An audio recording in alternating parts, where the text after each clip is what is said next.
வணக்கம். என்ன அந்த ரிக்ஷாக்காரன் எம்ஜிஆர் படம் எடுத்தாங்கல்ல, ஆமாண்ணே. அப்போ வந்து அந்த படத்தை வந்து நான் நடிக்காம வேற எந்த நடிகர் நடித்தாலும் வெளிவராது அப்படின்னு எம்ஜிஆருக்கே ஜெயலலிதா சவால் விட்டாங்க. இல்லை, இவங்க ராம வீரப்பனுக்கு சவால் விட்டாங்க ஜெயலலிதா.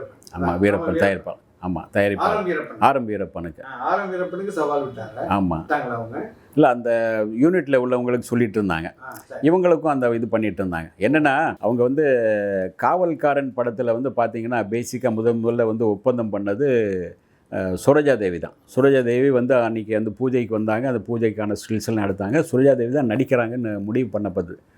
ஆனால் வீரப்பன் ஆரம் வீரப்பன் வந்து அவருடைய மேனேஜர் அவர் தான் அந்த சத்யா மூவிஸ் மூலமாக தான் அந்த படத்தை தயாரித்தார். அந்த காவல்காரன் அதில் வந்து வேண்டாம், இவங்க சுரஜாதேவி வேண்டாம், இந்த கேரக்டருக்கு வேறு மாதிரி வரணும், அதனால் ஜெயலலிதா நடிக்கட்டும் அப்படின்னு சொன்னார். இல்லை சார், இல்லை நீங்கள் இவர் கூட நடிக்கட்டும், நல்லா இருக்குன்னு அவரே வலுக்கட்டாயமாக திணித்து அந்த படத்தில் ஜெயலலிதா நடித்தாங்க. சுரஜாதேவி நீக்கப்பட்டாங்க. அதுக்கு பிறகு தான் அவங்க வந்து அந்த அந்த இது தொடர்ச்சி நடக்குது. அதே மாதிரி இவ்வளோ அடிமை பெண் படத்துலேயும் கூட முதல்ல சுரஜாதேவி வச்சு பண்ணாங்க. சுரஜாதேவி திடீர்னு கல்யாணம் பண்ணதுனால என்ன பண்ணாங்க, அவருடைய எடுத்த வரைக்கும் 1000 அடி வரைக்கும் எடுத்தது அப்படியே தூக்கி போட்டு புதுசாக ஒரு கதை பண்ணி மறுபடியும் ஒரு ஜெயலலிதாவை அதில் ஒரு சின்ன கேரக்டரில் ஒரு இளவரசி மாதிரி கேரக்டர் ஜெயலலிதா இருந்தது. அதுக்கு பிறகு ஜெயலலிதாவை டூயல் ரோலாக மாற்றினாங்க அடிமை பெண்ணில். அந்த அடிமை பெண் பெரிய சக்ஸஸ் ஆச்சு. அதுக்கு பிறகு அதே மாதிரி உங்களுக்கு வந்து ரிக்ஷாக்காரன் பண்ணணும் அப்படின்னு சொல்லும்போது ரிக்ஷாக்காரனுக்கு வந்து எல்லாமே ரெடி, கதை ரெடி, எல்லாமே டைரக்ஷன் ரெடி. திடீர்னு இவங்க பண்டரிபாய் தான் அவங்களுடைய அக்காவாக நடிக்கிற மாதிரி முதல்ல பேசப்பட்டது, இதெல்லாம் பண்ணது. ஆனால் இந்த பண்டரிபாய் வேண்டாம் அப்படின்னு சொல்லிட்டு அதுக்கு பிறகு பத்மினி மாற்றினாங்க. பத்மினிகிட்ட பேசி அக்காவாக அவங்க நடித்தாங்க. அதே மாதிரி உங்களுக்கு வந்து ஜெயலலிதா நடிக்கட்டும் அப்படின்னு தான் பார்த்தாங்க. ஜெயலலிதா அந்த மஞ்சுளா கேரக்டர் ஜெயலலிதா அப்படின்னு சொல்லப்பட்டாங்க. ஜெயலலிதாவை பல இடங்களில் சொல்லிகிட்டு இருந்தாங்க, இந்த ரிக்ஷாக்காரனில் நான் தான் ஹீரோயின் சொல்லிகிட்டு இருந்தாங்க. அந்த நேரத்தில் ஹீரோயின் தேடிட்டு இருந்தாங்க. ஒரு ஹீரோயின் கரெக்டாக ஒரு 6 மாதமாக தேடிட்டு இருக்கார் வீரப்பன், எங்கேயுமே கிடைக்கல. கடைசியில் பார்த்தா இவருடைய நாடக குழுவிலேருந்து இவங்க மஞ்சுளா இருக்காங்க, ஒரு டான்ஸ் எல்லாம் கற்றுக்கிட்டு வர்றாங்கன்னு தெரிஞ்ச உடனே சரி அவங்களே இது பண்ணலாம் அப்படின்னு தலைவர்கிட்ட காட்டி ஓகே அப்படின்றார் அவரும். அவருடைய ஓப்பனிங் சாங் இருக்கு இல்லையா, பெரிய செட்டு போட்டு அழகிய அந்த பாடல் தான் நினைக்கிறேன். அதுக்கு ஓப்பனிங்கான ஒரு மிகப்பெரிய ஷர்ட் போட்டு இது பண்ணி அதெல்லாம் எடுக்கிறாங்க. அப்போது அவங்க அந்த ஒர்க் பண்ண செட்டில் ஒர்க் பண்ணவங்ககிட்ட என்ன சொல்கிறாங்கன்னா, ஜெயலலிதா இந்த படத்தில் யார் தான் நடித்தாலும் கூட அது வராது, நான் தான் ஹீரோயின், இந்த ரிக்ஷாக்காரனுக்கு நான் தான் ஹீரோயின், மஞ்சுளா நடித்தாலும் எடுத்தாலும் அதெல்லாமே அவர் தூக்கி போட்டுருவார், தலைவர் தூக்கி போட்டுருவார், நான் நடித்தது மட்டும்தான் வரும், நான் தான் நடிப்பேன், என்ன வேணால் எடுத்துகிட்டு போட்டோம் விடுங்க அப்படின்னாங்க. அதுக்கு அடுத்ததும் அதே மாதிரி எடுத்தாங்க. அது இவங்க ஒரு பக்கம் பஞ்சாயத்து பண்ணி பிரச்சனை எழுப்பிட்டே இருக்காங்க, நான் தான் ஹீரோயின், நான் இல்லை அப்படின்னு. அந்த நேரத்தில் அதே சமயத்தில் உலகம் சுற்றும் வாலிபனுக்கு ஹீரோயின் தேடிட்டு இருக்கார். அந்த ஹீரோயினை அதுலேயும் நான் தான் ஹீரோயின் இவங்க சொல்கிறாங்க. ஆனால் இவர் ஃப்ரெஷ்ஷான ஒரு கதை, ஃப்ரெஷ்ஷாக ஆட்கள் இருக்கணும் அப்படின்னு அவர் நினைக்கிறாரு.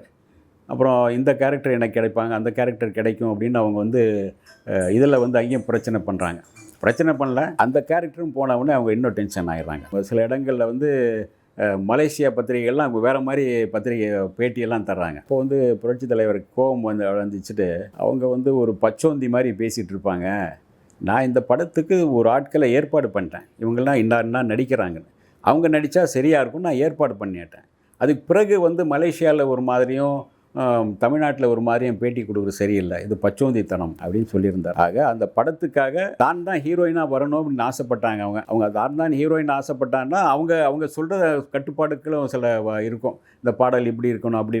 ஏன்னா அவங்க நடிச்சிருந்தாங்கன்னா ஒரு ரிக்ஷாக்காரனில் அந்த படத்துடைய இப்போ நினச்சி பாருங்கள், அதுடைய ஒரு இது கிடைச்சிருக்காது. அழகிய தமிழ் மகள் இவள் வேறு, அந்த ரிக்ஷாக்காரன் அந்த கெட்டப்பே மாறி போயிடும்.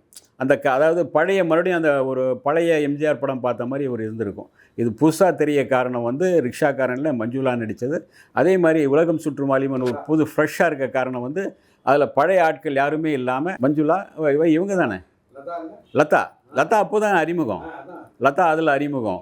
அதில் தான் உலகம் சுற்றும் வாலிபனோடு பயணம் செய்தவள் நான் அப்படி இந்த பாட்டெலாம் இது பண்ணியிருக்கோம். லதாவுக்கு அது ஒரு லைஃப். அதுக்கப்புறம் அங்கே இதில் ஹாங்காங்கை சேர்ந்த ஒரு நடிகை. இதெல்லாம் ஃப்ரெஷ்ஷாக இருந்ததுனால உங்களுக்கு படம் மிகப்பெரிய அளவு வெற்றி பெற காரணம் அதுதான். அங்கேயே போய் ஏதோ இவங்க வேணும் ஷூட்டிங்லாம் போய் பார்த்தாங்க. ஷூட்டிங் பார்த்தாங்க, அங்கே போய் சுற்றி வந்தாங்க.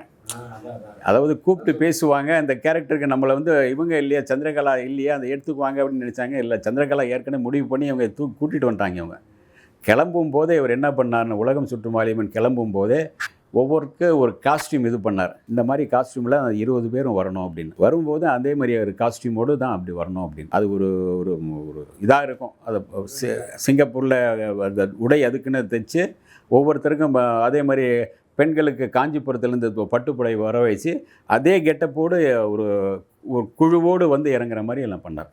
அது ஒரு சிறப்பாக. அங்கே வந்து சந்திரகலா வந்து சூப்பராக பண்ணியிருப்பாங்க.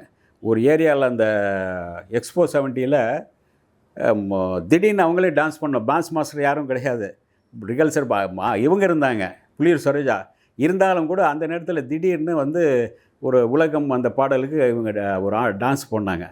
ஒரு 5 நிமிஷம் அதை தவிர்த்து 5 நிமிஷம் வந்து நீங்கள் வந்து அவங்களே டான்ஸ் தெரிஞ்சதுனால ஈஸியாக இதாச்சு. அப்படி எம்ஜிஆர் பாராட்டு, பரவாயில்ல உங்களுக்கு டான்ஸ் தெரிஞ்சதுனால சமாளிக்க முடிஞ்சது.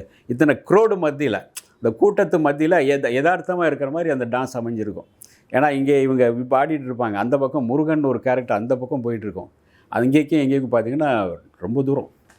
இப்படியெல்லாம் சமாளித்து வந்து தான் அது மிகப்பெரிய வெற்றி பெற்றது. விரிவு. அதுக்கு பிறகு தான் உங்களுக்கு பார்த்தீங்கன்னா 2 பேருக்குள்ளேயே அந்த கடுப்பு அப்படியே இதாக பிரச்சனைகள் வந்துகிட்டே இருக்குது. இவங்க தனியாக போகிறாங்க. தனியாக போயிட்டு அப்புறம் வந்து சோபன் பாபு கூட எப்போ போனாங்களோ அப்போ இருந்து அந்த பிரிவு வந்தாச்சு. அப்போ இருந்து அந்த பிரிவு நடந்துகிட்டே இருக்குது. இது நிரந்தரமான ஒரு பிரிவாக வருது. அதுக்கு பிறகு மறுபடியும் அங்கிள் தான் கூட்டிட்டு வந்து இவங்களை சேர்க்குறாரு. இந்த வீடியோ உங்களுக்கு பிடிச்சிருந்தா லைக் பண்ணுங்க, ஷேர் பண்ணுங்க, கமெண்ட் பண்ணுங்க, சப்ஸ்கிரைப் பண்ணுங்க, மறக்காம பெல் ஐகானை கிளிக் பண்ணுங்க.